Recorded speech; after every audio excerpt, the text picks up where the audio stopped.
Ladies and gentlemen, welcome back to the workshop. It is fantastic to have you here as ever because the Sword Breaker project continues. We need to keep making steel and then get it sent up to Spokane, Washington for Jason of Fireball Tools to Waterjet cut out a sword breaker. But before we jump into this, let's thank today's sponsor. Today's episode sponsor is Audible, and Audible is the audiobook listening platform that I absolutely love. They have all of the great titles that you would love to read, but might not have the time to, which is why I love Audible, because you can listen and learn while it is that you commute, while it is that you work, while it is that you enjoy this beautiful summer time. And there is a special deal for Amazon Prime members ending on the 31st of July. That Prime membership is going to save you 66% off your first 3 months of Audible. It's usually just $14.95 a month, but you're going to get it for $4.95 a month, so act fast. Thank you, Audible, for sponsoring this video, keeping us educated and entertained. Let's get into it.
Alright, we are done with the forge welding process here. Our billet is in the final orientation. It's time to go ahead and grind out the TIG welds. I'm going to go through and outline them all in Sharpie so that I can go back through and grind them out on the grinder before we forge this into a big old paddle of steel and ship it off to our friend Jason at Fireball Tools so he can cut out the blade profile and all of those pesky teeth. So, a little bit of Sharpie work, a little bit of grinder work, and we'll be there.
Alrighty ho, we got this thing all ground, well, mostly ground off, not all ground off. There's still a little bit of scale in there, nothing I'm too worried about. I'm gonna throw it into the Paragon heat treating ovens for a couple thermal cycles before we go ahead and do the quench. And we are gonna quench it in this shape and then temper it so it's fully hardened by the time Jason gets it to zip it out in the water jet.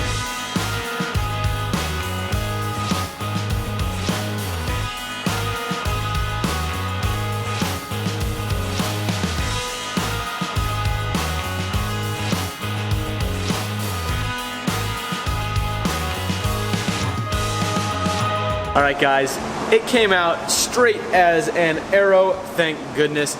Means it's now time to throw this thing in and do some tempering cycles before we send it off to Jason for the shaping. It's ready. It's on its way to Jason from Fireball Tools. So thank you in advance, Jason.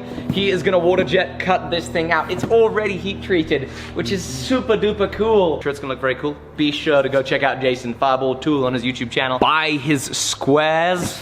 They're fantastic. They really are. He makes these squares that we use for fabricating. They are absolutely phenomenal. He invented them. They are not just squares, but they are jigs to clamp to. And if you use code FORGE at checkout, we get a little kickback while you get a discount too. Thank you, Jason. So now this thing needs to go to Spokane. Good throw. All right, the package is on its way to Jason right now. Hopefully Alec threw it hard enough to make it all the way to Spokane. We've got a little bit more work that we can get cracking on with here on the guard. We've got to thin out these quillions here, the guard lugs. The guard lugs, I think that's what these are called. We've got to do some work on the ring. We've got to do contouring and chamfering and all sorts of things. So we're gonna go ahead. I think we're gonna start off with thinning out the lugs on either side here so that they've got a nice swell out, and then I'll be able to go around and refuller everything. Seems like a good place to start for today.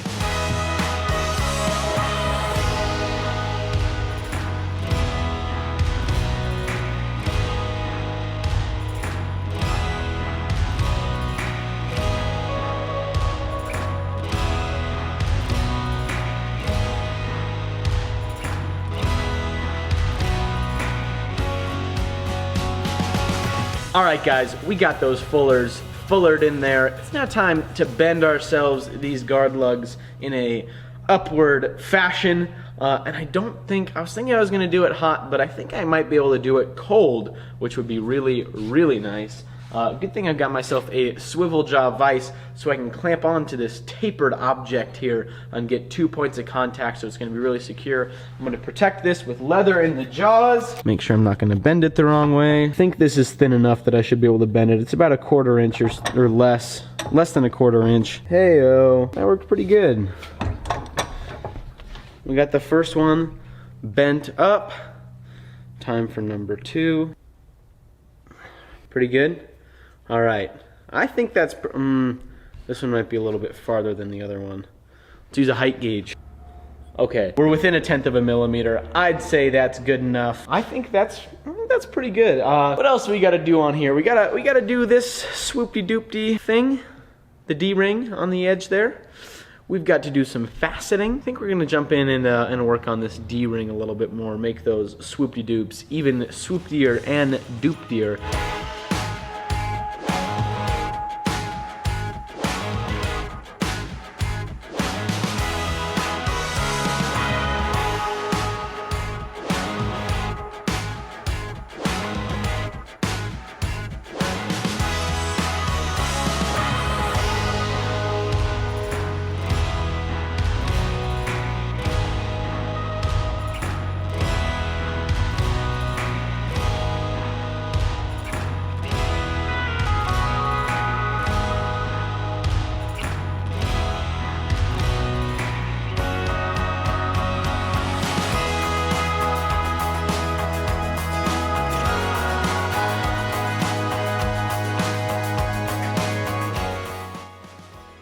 Hi everyone, welcome to the Fireball Fun Factory.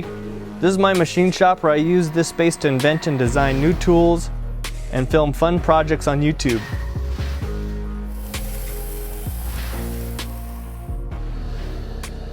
I'm happy Alec and Will thought of me to help them get back on track for the Swordbreaker project.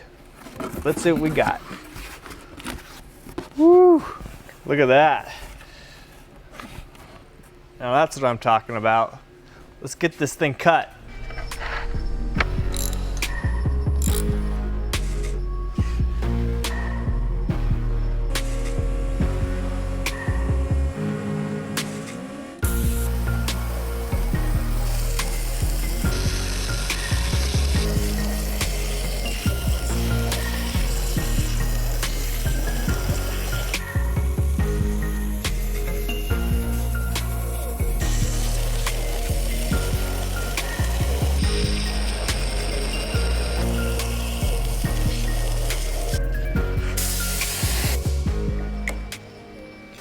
All right, Alec, here she comes, headed your way.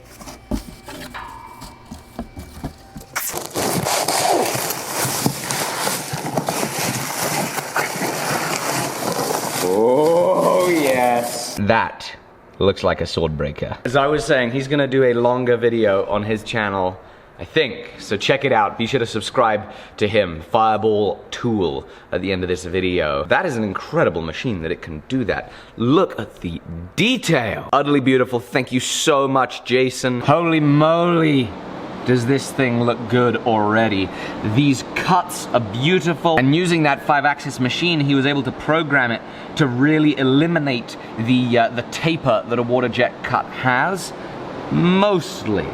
There are some areas where there are some little raggedy bits that just need a little bit of cleanup, and that's all part of the fun. Now, what I'm gonna do is I'm going to go to the grinding room, and we are going to establish a distal taper down the blade. A distal taper is one straight taper coming from up here at the ricasso down towards the tip. It's gonna affect how the blade feels. Right now it feels like a big old canoe paddle. It's gonna turn it into a more nimble, lighter blade. After we do that, it'll be thinner here. It's gonna be easier to file out those teeth. So it's into the grinding room.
It is a beautiful end of July day, which means that that grinding room is toasty. But we have made some progress, I believe. I am going to measure and see how much progress we've made. The thickness that we started with was about an even 6.75 millimeters, which is roughly 250 thou. Right now we are 5.77 millimeters, which means in the space of about 25 or 30 minutes, we've done a whole 1 millimeter of stock removal. And so, I've got a whole bunch more to do.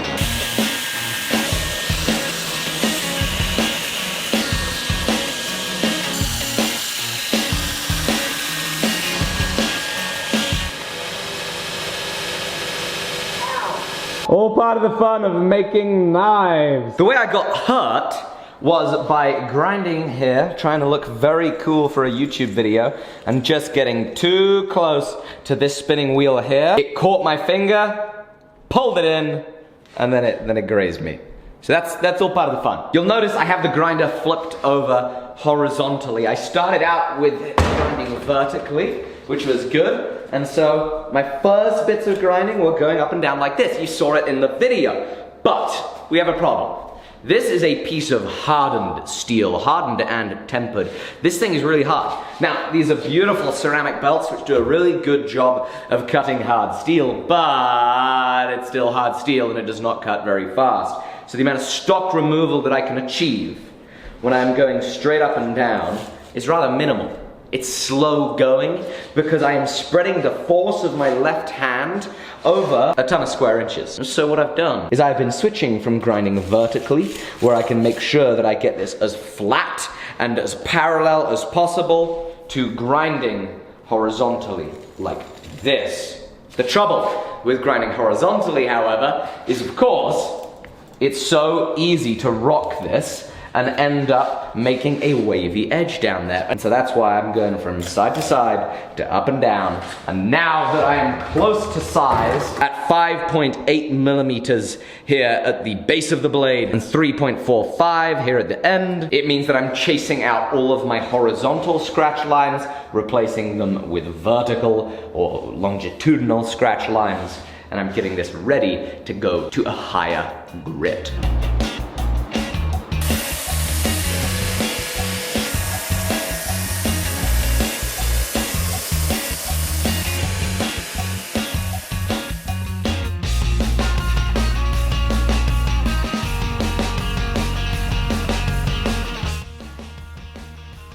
There is a moment in every bladesmith's day where they take off their personal protective equipment and they feel like falling asleep immediately. And the silence and quiet workshop resonates in their ear, and they contemplate why they have a career that makes their hands turn to rotten apples. This is a fun part about making knives. It's the part where the constant cooling of the blade saturates your hands so much. Oh, and it's a horrible feeling. You know when you have really wet hands and then they dry out? That is just, it's a nasty feeling.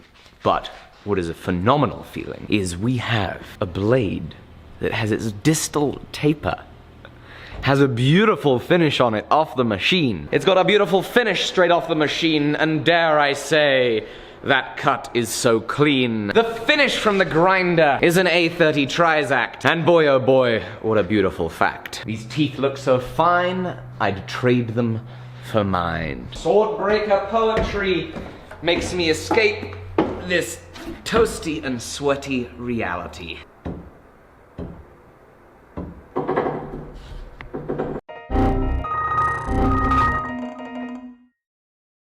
I've awakened from my torpor, and I would like to now talk about the edge and the bevel. I did say I was going to get onto bevel grinding. Let's talk about it. So before I did my distal taper and I thinned down this blade, I scribed a center line the whole way around. Now that center scribe line is right here. The edge that we have from the bevel cuts from the water jet is up here.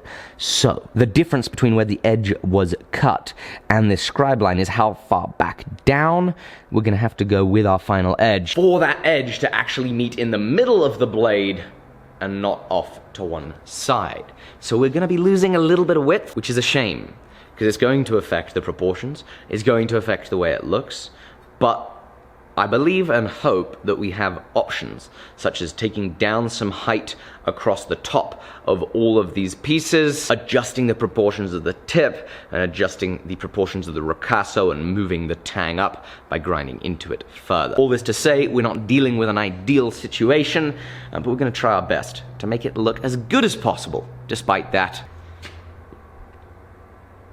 How did this get back there? We need to scribe where it is that we want our bevels to go, so we're gonna go get some Dicam and a scribe. Are you kidding me?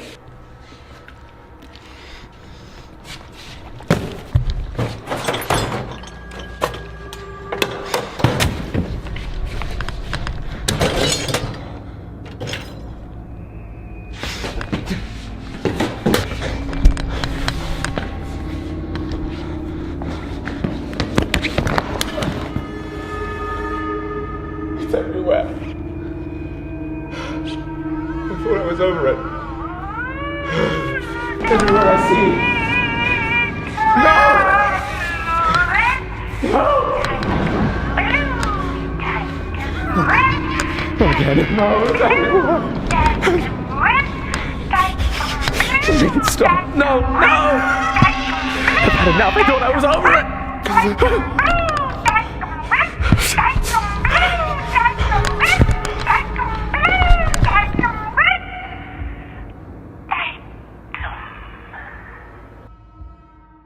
Thank you all for watching. I can't wait to grind the bevels on this. as we end the video, let's thank today's sponsor. Today's sponsor has been Audible. Now, Audible is the audiobook listening platform, and I love it so much, and there is just no way to describe to you how fantastic it is to listen to audiobooks while it is that you're commuting, you're on a road trip, you're out in the summer, you are working. Not only can you listen to great stories in novels spoken by great voiceover actors, but you can also learn a whole lot of information that can be really, really useful. As you know, recently I got engaged, which is hugely exciting, and thank you all so much for the lovely words of support, and it makes me very happy. It's an exciting time, but that is a segue into the book that I want to recommend today, which is The 5 Love Languages, The Secret to Love That Lasts by Gary Chapman. This is a really great book, and it's a really great book because it has helped me learn a whole lot about how it is that I can serve and love my fiance. It makes me very happy to be able to absorb this type of information, and I hope that you do go to my link in the description, audible.com/forge, to get yourself started with Audible. Now, if you're an Amazon Prime member, today is the day to do it, because on the 31st of July, this ends. You can get 66% off your first 3 months of Audible. Now, each month of Audible, you're going to be getting 1 credit, good for 1 book. And that means that for only $4.95 a month, usually just $14.95 a month, you can listen to a book without paying any extra. It's phenomenal. I'm a big fan of Audible. Please go to audible.com/forge, check them out, and definitely go check out The 5 Love Languages by Gary Chapman. Pretty good book. See you on the next one. Bye-bye.